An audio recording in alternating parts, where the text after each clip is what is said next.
അസ്സലാമു അലൈക്കും വറഹ്മത്തുള്ളാഹി വബറകാതുഹു. നമ്മുടെ ഹാഷിമിൻ്റെ സ്റ്റോറിയുടെ 6-ാം ഭാഗമാണ് ഇന്ന് ഇവിടെ അവതരിപ്പിക്കുന്നത്. ഉംറ കഴിഞ്ഞ ഹാഷിം നാട്ടിലേക്ക് പോകാനുള്ള എല്ലാവിധ തയ്യാറെടുപ്പുകളും നടത്തുകയാണ്. ഏതായാലും ഒരുപാട് ദുരിതങ്ങൾക്കു ശേഷം ഹാഷിം വീട്ടിലേക്ക് പോവാൻ, ഉമ്മയെ കാണുവാൻ, ഉപ്പയെ കാട്ടുവാൻ ഇതാ റെഡിയാവുകയാണ്.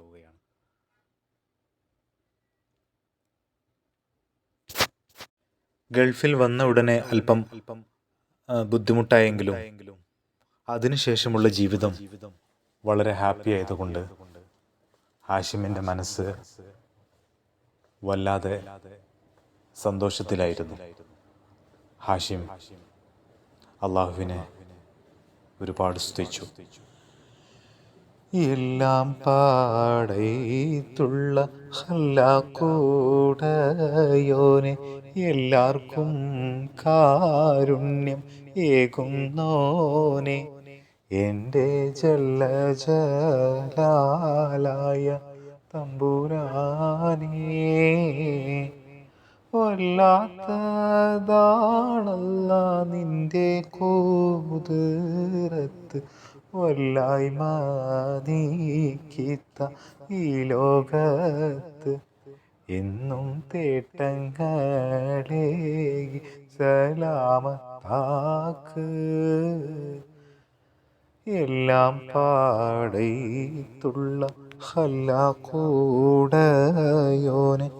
എല്ലാവർക്കും കാരുണ്യം ഏകുന്നോനെ, എൻ്റെ ജല്ല ജലാലായ തമ്പുരാനേ.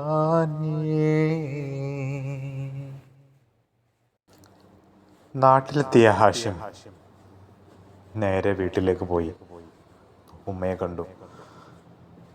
ആ ഉമ്മ, എന്തൊക്കെയുണ്ട് ഉമ്മ വിശേഷം? സുഖല്ലേ? ഒരുപാടായി എൻ്റെ ഉമ്മാനെ കാണണമെന്ന് ആഗ്രഹം ഉണ്ടായിരുന്നു. എൻ്റെ മോൻ വന്നോ?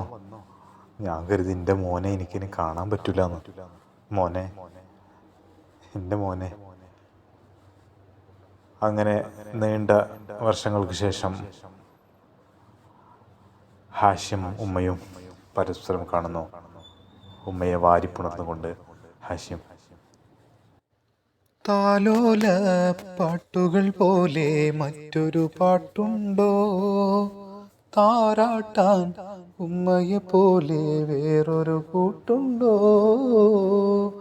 ഉമ്മാൻ്റെ മടിത്തട്ട് സ്വർഗീയ പൂന്തട്ട്, സ്നേഹക്കാവാണ് ഉമ്മ സഹനക്കടലാണ്, സ്നേഹക്കാവാണ് ഉമ്മ സഹനക്കടലാണ്. ഹാഷിമിനെ അടുത്ത് വിളിച്ചിരുത്തിക്കൊണ്ട് ഉമ്മ ഹാഷിമിനോട് കാര്യങ്ങൾ സംസാരിക്കുകയാണ്. എൻ്റെ പൊന്നു മോന് അവിടെ ബുദ്ധിമുട്ടൊന്നും ഉണ്ടായിട്ടില്ലല്ലോ? ഉമ്മാൻ്റെ പ്രാർത്ഥന സ്ഥിരമായിട്ട് എന്നും നിരന്തരം ഉമ്മ പ്രാർത്ഥിക്കാറുണ്ടായിരുന്നു. എൻ്റെ മോന് അവിടെ ഒരു ആപത്തും സംഭവിക്കരുത്. ഉമ്മ, എനിക്കവിടെ യാതൊരു ബുദ്ധിമുട്ടില്ലായിരുന്നു, പ്രശ്നങ്ങളൊന്നുമില്ലായിരുന്നു. അൽഹംദുലില്ലാ, ഇപ്പോൾ വളരെ നല്ലൊരു ജോലിയും കിട്ടിയിട്ടുണ്ട്. ഞാനിപ്പോൾ ഒരു കമ്പനിയുടെ മാനേജറാണ്. ആദ്യം കുറച്ച് ബുദ്ധിമുട്ടുണ്ടായിരുന്നു, എങ്കിലും ഇപ്പോൾ എനിക്ക് പ്രശ്നങ്ങളൊന്നുമില്ല. അൽഹംദുലില്ലാ, ഇപ്പോൾ സുഖമായിട്ട് മുന്നോട്ട് പോകുന്നു. അതുകൊണ്ടാണ് ഉമ്രക്കൊക്കെ പോകാൻ സാധിച്ചു. എൻ്റെ കുട്ടിക്ക് ഉമ്ര ചെയ്യാൻ പറ്റിയല്ലോ, നമ്മുടെ നബീൻ്റെ റൗള ഷരീഫൊക്കെ ഒന്ന് കാണാൻ പറ്റിയില്ലേ? അതൊക്കെ തന്നെയല്ലേ മോനെ നമ്മുടെ ജീവിതത്തിൽ ഏറ്റവും നല്ല ഭാഗ്യം. ഏതായാലും മോന് നല്ല സ്ഥലത്താണ് എത്തിപ്പെട്ടത്. അൽഹംദുലില്ലാ ഉമ്മ. അതെ, വളരെ സന്തോഷം. ഏതായാലും ഇൻഷാ അല്ലാ എൻ്റെ ഉമ്മാനെയും കൂട്ടി ഒരു ദിവസം ഉമ്രക്ക് പോകണം. ഹാഷിമേ മോനെ, എനിക്കും ഒരു ഉമ്രൊക്കെ ചെയ്യാൻ ആഗ്രഹമുണ്ട്. പടച്ചോന് ആവത് തരുമോ? അതൊക്കെ ഇൻഷാ അല്ലാ നമുക്ക് പോകാം. ആ സമയത്താണ് ഹാഷിമിന് ഒരു കാര്യം മനസ്സിലായത്. ആ കുട്ടിക്ക് ആ സുഹറ എന്ന് പറയുന്ന കുട്ടിക്ക് സംസാരിക്കാനുള്ള ശേഷിയില്ല. കാണാൻ നല്ല മൊഞ്ചാണെങ്കിലും സംസാരിക്കാൻ ശേഷിയില്ലാത്ത കുട്ടിയാണ്. ഹാഷിം മനസ്സിൽ പറഞ്ഞു, നാഥ, ഞാൻ ഇത്രയും കാലം മനസ്സിൽ കൊണ്ടു നടന്നത് സംസാരിക്കാൻ കഴിയാത്തൊരു കുട്ടിയാണോ എന്നറിയുമ്പോൾ എൻ്റെ ഉമ്മ ഒരുപാട് വിഷമിക്കും. എന്നാലും ആ മുഖം, ആ സുഹറയുടെ മുഖം മനസ്സിൽ നിന്ന് മായുന്നില്ല. ഇനി ഞാൻ എന്താണ് ചെയ്യേണ്ടത്? ഒരു തീരുമാനമെടുക്കാൻ പറ്റുന്നില്ല നാഥ. എന്നാലും ആ കുട്ടിയുടെ മുഖം, ഷഹബാൻ നിലാവേ മുഹബത്തിൻ പൂവേ അസർ മുല്ലപ്പോലെ നിനക്കെന്തു ഭംഗി, സ്നേഹത്തിൻ ഇശലേ നീയൻ കൽബിൻ്റെ താളമല്ലേ, എന്നു നീ പെണ്ണായി നീ വരില്ലേ, ഇന്നമൻ കുളിരേകി നീ വരില്ലേ. ഓരോന്ന് ഓർത്തുകൊണ്ട് അങ്ങനെ ഹാഷിം വീട്ടിലെത്തി. എന്നാലും നാഥ, ആ കുട്ടി യാതൊരു സൂചനയും, ആ കുട്ടിക്ക് സംസാരിക്കാൻ കഴിയില്ല എന്ന് യാതൊരു സൂചനയും നൽകിയില്ലല്ലോ. ഞാൻ എൻ്റെ ഉമ്മാനോട് ഇതെങ്ങനെ അവതരിപ്പിക്കും? ഏതായാലും രണ്ടും കൽപ്പിച്ചുകൊണ്ട് ഹാഷിം ഉമ്മയോട് കാര്യങ്ങൾ സംസാരിക്കുകയാണ്, അവതരിപ്പിക്കുകയാണ്. ഉമ്മ, എനിക്കൊരു കാര്യം പറയാനുണ്ട്. ആ, എന്താ മോനെ? ഇന്നലത്തെ കാര്യമല്ലേ? ആ, അത് കുഴപ്പമില്ല. ഇന്നലത്തെ കാര്യം ഉമ്മ അത് അന്വേഷിക്കാമെന്ന് പറഞ്ഞതാണല്ലോ. പിന്നെന്താ എൻ്റെ കുട്ടിക്ക് പറയാനുള്ളത്? അല്ല ഉമ്മ, വേറൊരു കാര്യം, അതുമായി ബന്ധപ്പെട്ട കാര്യം തന്നെ, ആ കുട്ടിയുമായി ബന്ധപ്പെട്ട കാര്യം തന്നെയാണ്. പിന്നെ ഉമ്മ, ആ കുട്ടിക്ക് സംസാരിക്കാൻ കഴിയില്ല ഉമ്മ. ആണോ? എൻ്റെ പഠിച്ചോനെ, എൻ്റെ കുട്ടി ആദ്യം ഇതൊന്നും നോക്കിയിട്ടുണ്ടായിരുന്നില്ലേ? എന്നാലും നമ്മൾ, ഇല്ലമ്മ, എനിക്കറിയില്ലായിരുന്നു. ഞാൻ സംസാരിച്ചിട്ടൊന്നും ഇല്ലായിരുന്നു കൂടുതൽ. ആ, അങ്ങനെയാണല്ലേ? പക്ഷേ എന്താ ചെയ്യുക, പടച്ചോൻ വിധിച്ചത് മാത്രമേ നമുക്ക് കിട്ടുള്ളൂ. ഇനിയിപ്പോൾ സംസാരിക്കുന്നതായാലും ചെവി കേൾക്കാത്തതായാലും സംസാരിക്കാത്തതായാലും. അപ്പോൾ ഉമ്മ, എന്താ ഞാൻ ചെയ്യേണ്ടത്? മോനെ ഹാഷിമേ, മോൻ്റെ ഇഷ്ടം എന്താണോ അതാണ് ഉമ്മയുടെ ഇഷ്ടം. എന്നാലും ഒന്നുകൂടി ആലോചിച്ചിട്ട് പോരെ? അല്ല ഉമ്മ, എനിക്ക് ആ കുട്ടിയെ മറക്കാൻ സാധിക്കുന്നില്ല. ഞാൻ എന്തോ എന്നറിയില്ല, മനസ്സിൻ്റെ അകത്ത് ആ കുട്ടിയുടെ മുഖം വന്നുകൊണ്ടേയിരിക്കുന്നു.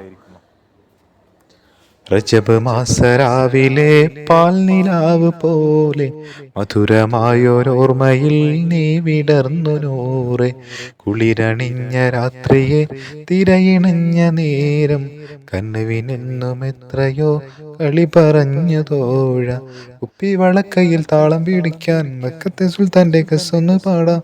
നൂറേ നീയൻ കൽബിലെ പൂന്തോപ്പിൽ, നൂറേ നീവൻ ചെമ്പനീർ പോലെ, നൂറേ നീയൻ കൽബിലെ പൂന്തോപ്പിൽ, നൂറേ നീവൻ ചെമ്പനീർ പോലെ. ഓരോ കാര്യങ്ങൾ സംസാരിച്ച് നേരം പോയത് ഹാഷിം അറിഞ്ഞില്ല. ഉമ്മയോടൊപ്പമുള്ള സുന്ദര നിമിഷങ്ങൾ ഹാഷിമിന് വല്ലാത്ത സന്തോഷം നൽകി. ഉമ്മ, മരുന്നൊക്കെ നന്നായിട്ട് കഴിക്കണ്ടല്ലോ അല്ലേ? മരുന്ന് മുടക്കരുത്, ഡോക്ടർ പറഞ്ഞിട്ടുണ്ട്. നമുക്ക് ഡോക്ടർ ഒന്നും കൂടി കാണിക്കാൻ പോകണം. ഇൻഷാ അല്ലാഹ് ഉമ്മ ആദ്യത്തിലേക്കാളും ഉഷാറായി എനർജിയോടുകൂടി തിരിച്ചു വരണം. എന്നാലേ ഇവിടെ ഒരാളുള്ളൂ വീട്ടിൽ. അല്ലെങ്കിൽ അറിയാലോ, ഇവിടെ ആരും ഇല്ലാത്ത പോലെയാണ്.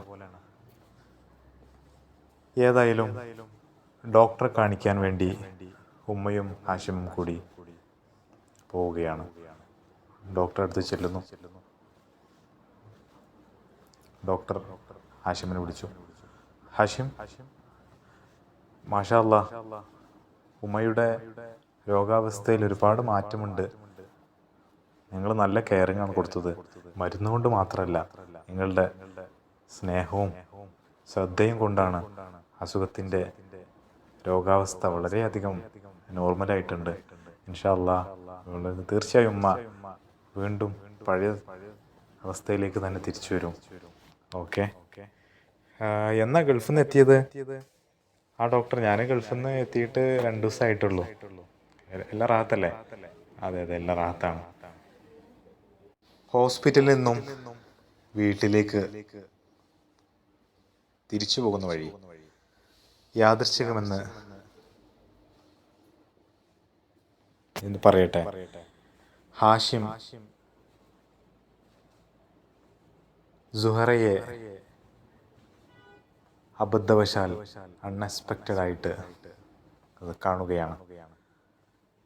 ഹാഷിം അത്ഭുതത്തോടു കൂടി നോക്കി. ഹാഷിമിൻ്റെയും സുഹറയുടെയും കണ്ണുകൾ പരസ്പരം ഉടക്കി. യാ അല്ലാഹ്, ഞാൻ എന്താണ് ഈ കാണുന്നത്? വീണ്ടും കാണുകില്ല അല്ലെങ്കിൽ കണ്ടുമുട്ടുകില്ല എന്ന് പറഞ്ഞ സുഹറയാണല്ലോ ഇത്. എൻ്റെ ഉമ്മാക്ക് കൂടി ഒന്ന് കാണിച്ചു കൊടുത്താലോ? വേണ്ട, ഇനിയിപ്പോൾ അത് കണ്ടു കഴിഞ്ഞ ഉമ്മാക്ക് ഇനിയിപ്പോൾ വിഷമാവണ്ട എന്ന് കരുതിക്കൊണ്ട് ഹാഷിം ഒന്നും മിണ്ടിയില്ല. ഏതായാലും വീട്ടിലെത്തിയ ശേഷം ഹാഷിം ഉമ്മയോട് കാര്യങ്ങൾ പറയുകയാണ്. ഉമ്മ, എനിക്ക് ഉമ്മാനോടൊരു കാര്യം പറയാനുണ്ട്. എന്താ മോനെ എന്തുണ്ടെങ്കിലും ഉമ്മാനോട് പറയാലോ? അല്ല ഉമ്മ, ഒന്നുമില്ല, ഞാൻ ഒരു കുട്ടിയെ ഞാൻ കണ്ടിരുന്നു. അത് ഞാൻ നാട്ടിൽ ഗൾഫിൽ പോകുന്ന മുമ്പ് തന്നെ എനിക്ക് കണ്ട് പരിചയമുണ്ട്. സംസാരിച്ചിട്ടൊന്നുമില്ല, എങ്കിലും കാണാറുണ്ടായിരുന്നു. എന്നാലും ഉമ്മാനോട് എന്താ പറയാതിരുന്ന മോനെ? ഉമ്മാനോട് പറയായിരുന്നില്ലേ? ആ ഉമ്മ, എല്ലാം ഒന്ന് ശരിയായിട്ട് അന്ന് നമ്മുടെ വീടും കാര്യങ്ങളൊന്നും ഒരു ഉഷാറായിട്ടില്ലല്ലോ. ഇപ്പോൾ മാഷാ അല്ലാ, നമുക്ക് ഒരു വണ്ടിയുണ്ട്, നമ്മളെ വീട് ഒക്കെ ഉഷാറാണ്. അതൊക്കെ ഒന്ന് ശരിയായിട്ട് പറയാമെന്ന് വിചാരിച്ചിട്ടായിരുന്നു. ഏതായാലും ഉമ്മയും ഹാഷിമും കൂടിയുള്ള സംസാരം അങ്ങനെ തുടർന്നു കൊണ്ടിരുന്നു. ഇൻഷാ അല്ലാ, എൻ്റെ കുട്ടി വിഷമിക്കണ്ട, നമുക്കത് അന്വേഷിക്കാം. എങ്ങനെ കുട്ടീനെ പറ്റി അന്വേഷിക്കാമല്ലോ. ഏതായാലും പിറ്റേ ദിവസം ഹാഷിമും ഹാഷിമിൻ്റെ സുഹൃത്തും കൂടി ആ കുട്ടിയെ നേരിട്ട് കാണാൻ വേണ്ടി പോവുകയാണ്. അങ്ങനെ ആ കുട്ടിയുടെ വീട് അന്വേഷിച്ചുകൊണ്ട് ആ കുട്ടിയുടെ വീട്ടിലേക്ക് ആ കുട്ടിൻ്റെ അമ്മാവന്മാരെ കാണാൻ വേണ്ടി ഹാഷിമും അവൻ്റെ സുഹൃത്തുക്കളും കൂടി ശ്രമിക്കുന്നു. കാര്യങ്ങളെല്ലാം വളരെ പെട്ടെന്നായിരുന്നു. ഹാഷിമിൻ്റെ ആഗ്രഹത്തിനനുസരിച്ച് സുഹറയെ ഹാഷിം വിവാഹം കഴിക്കുകയാണ്. വിവാഹത്തിനുള്ള ഒരുക്കങ്ങളെല്ലാം വളരെ പെട്ടെന്ന് തകൃതിയായി നടക്കുന്നു. ഹാഷിമിൻ്റെ വീട്ടിൽ ആളുകൾ കൂടിക്കൂടി വരികയാണ്. എല്ലാം പെട്ടെന്ന് ശരിയാക്കണം കേട്ടോ. ഹാഷിം അമ്മാവനോട് പറഞ്ഞു, ഹാഷിമേ, എല്ലാം പല കാര്യങ്ങളും ഒക്കെ അറേഞ്ച് ചെയ്തിട്ടില്ലേ? ഇനിയിപ്പോൾ ഞാൻ ഒന്നും അന്വേഷിക്കേണ്ട കാര്യമില്ലല്ലോ. അത് കുഴപ്പമില്ല മാമ, ഞാനൊക്കെ റെഡിയാക്കിയിട്ടുണ്ട്. ഇല്ല, അതൊന്നും പ്രശ്നമില്ല. ഓക്കെ, ശരിയാവും. എല്ലാവരും വിളിച്ചിട്ടുണ്ടല്ലോ അല്ലേ? എല്ലാവരും വിളിച്ചിട്ടുണ്ട്. പിന്നെ ആരെങ്കിലും വിട്ടുപോയിട്ടുണ്ടോയെന്ന് അറിയില്ല. അങ്ങനെ ആ ദിവസം എത്തുകയാണ്, ഹാഷിമിൻ്റെ കല്യാണ ദിവസം. മുഞ്ചുള്ള പെണ്ണല്ലേ, ചെഞ്ചുണ്ടിൽ തേനല്ലേ, അരിവളകൾ കിലുങ്ങും പോൽ കൊഞ്ചുന്ന മൊഴിയല്ലേ, അഴകുള്ള രാവല്ലേ, പൊഴിയും നിലാവല്ലേ അസർ മുല്ലപ്പൂ പോലെ അരികത്തു നീയില്ലേ കരിമിഴിണയിൽ നാണത്തിന്റെ സുറുമയുമെഴുതി പൂമുഖത്ത് കസവൊളി തൂവും തട്ടമൊന്ന് മാറ്റുകയില്ലേ മുഞ്ചുള്ള പെണ്ണല്ലേ ചെഞ്ചുണ്ടിൽ തേനല്ലേ കരിവളകൾ കിലുങ്ങും പോൽ കൊഞ്ചുന്ന മൊഴിയല്ലേ. കല്യാണ ദിവസം അടുത്തടുത്ത് വരികയാണ്. ഹാഷിമിന്റെ ഉള്ളൊന്ന് പിടിച്ചു. നാഥ, കാര്യങ്ങളെല്ലാം ഭംഗിയാക്കി തരണേ. എൻ്റെ ജീവിത സഖ്യായി വരുന്ന സുഹറ എന്ന പെൺകുട്ടി സോലിഹായ ഭാര്യയാക്കി തരണം നാഥ. അല്ലാഹുവേ, നീ മാത്രമാണ് കാവൽ. ഇബ്ലീസിൻ കൈ പിടിച്ച് ദുനിയാവ് താണ്ടി ഇഹലോക സുഖങ്ങളിൽ ഇടം തേടി അലഞ്ഞു.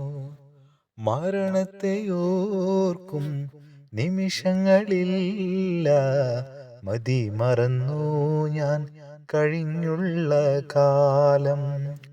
പിഴവുകളെല്ലാം മാപ്പാക്കി തരണേ ആലമുൽ ഗൈബായോനെ അല്ലാ, മാപ്പാക്കി നൽകിടേണേ.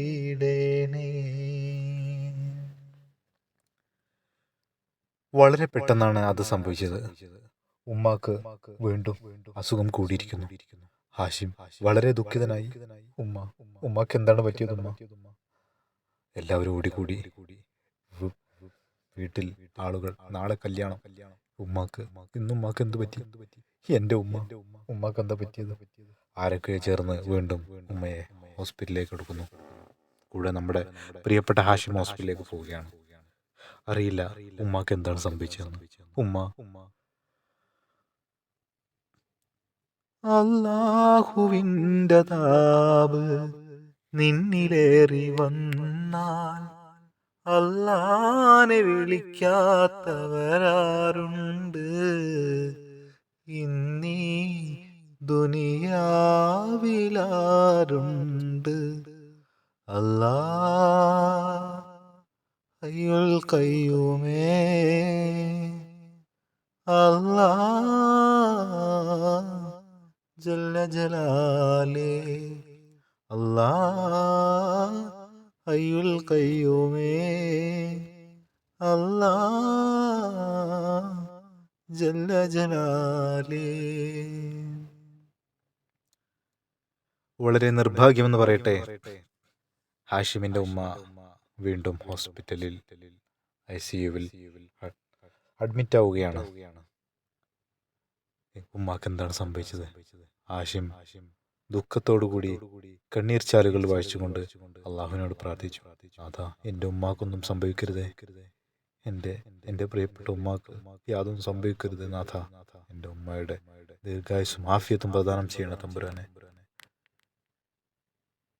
ഇൻഷാ അല്ലാഹ് നമ്മുടെ പ്രിയപ്പെട്ട ഹാഷിമിന്റെ കല്യാണ വീട്ടിലെ കഥന കഥ നാളെ ഇൻഷാ അല്ലാഹ് നമുക്ക് വീണ്ടും പറയാം. ഇന്ന് തൽക്കാലത്തേക്ക് ഇവിടെ സമാപിക്കുകയാണ്. ഇൻഷാ അല്ലാഹ് എല്ലാവർക്കും സപ്പോർട്ട് വേണം. എല്ലാവരും ഷെയർ ചെയ്യണം. നിങ്ങളുടെ അഭിപ്രായങ്ങളും നിർദ്ദേശങ്ങളും എല്ലാം അറിയിക്കണം. വീണ്ടും കാണുന്നവരെ ഇൻഷാ അല്ലാഹ് അസ്സലാമു അലൈക്കും. ഉമ്മയെൻ്റെ പൊന്നുമ്മയാ, ഉമ്മയെന്നുമെൻ ജീവനാ. ഉമ്മ തന്ന സ്നേഹം, എൻ്റെ ഉമ്മ തന്ന ലാളനം ഒരിക്കലും മറക്കുവാൻ കഴിയുകയില്ല. എൻ്റെ ഉമ്മാനെ ഒരിക്കലും വെറുക്കുകയില്ല.